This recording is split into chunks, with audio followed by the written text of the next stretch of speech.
আখের উৎপাদন নল-মিল এলাকায় দিন দিন কমে যাচ্ছে। এসব এলাকার কৃষকদের আখ চাষ করে গুড় উৎপাদনে উৎসাহিত করছে এ প্রতিষ্ঠান। তৈরি দানাদার গুড় ঠান্ডা করে মাটির হাঁড়িতে সংরক্ষণ করা যায়, আবার এই গুড় থেকে পাটালিও বানানো যায়। চিনির পাশাপাশি আখের গুড়ের যথেষ্ট চাহিদা রয়েছে। আখের গুড় উৎপাদন বেশ লাভজনকও বটে। সেজন্য উচ্চ ফলনশীল জাতের আখ চাষ করে তার রস দিয়ে স্বাস্থ্যসম্মত গুড় উৎপাদন করা গেলে দেশের মানুষ উপকৃত হবে।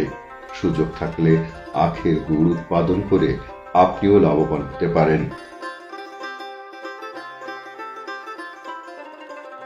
আখের গুড় আমাদের গ্রামীণ সংস্কৃতি ও খাদ্যাভ্যাসের সাথে গভীরভাবে জড়িত, কিন্তু দুঃখের বিষয় হলো দীর্ঘদিন ধরে এই আখের গুড়ের সাথে অসাধু ব্যবসায়ী অনিরাপদ উপকরণ দিয়ে বাজারে বিক্রি করছে, যা আমাদের ভোক্তাদের বা ক্রেতাদের মনে গভীর উদ্বেগ তৈরি করছে।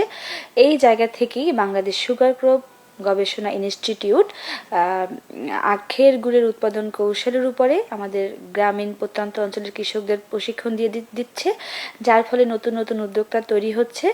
এবং আমরা জানি যে বাংলাদেশে আখের গুড় উৎপাদন তুলনামূলক কম হওয়ায় ভারত থেকে আমদানি করা হচ্ছে, এবং প্রতি 10 কেজি আখ থেকে 1 কেজি গুড় উৎপাদন করা হয়। এবং ডিসেম্বর থেকে মার্চ পর্যন্ত এই গুড় উৎপাদনের সময় সাধারণত। এবং কেউ যদি চায় সে সরাসরি সুগার ক্রপ গবেষণা ইনস্টিটিউট থেকে এই গুড় ক্রয় করতে পারবেন। এছাড়াও এই গুড় উৎপাদন কৌশল বিষয়ে বিস্তারিত জানতে আপনারা সুগার ক্রপ গবেষণা ইনস্টিটিউট অথবা নিকটস্থ উপজেলা কৃষি অফিসে অথবা কৃষি দপ্তর সার্ভিসের কৃষি কল সেন্টার 16123 এই নম্বরে প্রতি রবিবার থেকে বৃহস্পতিবার সকাল 8টা থেকে রাত 8টা পর্যন্ত ফোন করে জেনে নিতে পারেন বিশেষজ্ঞদের পরামর্শ।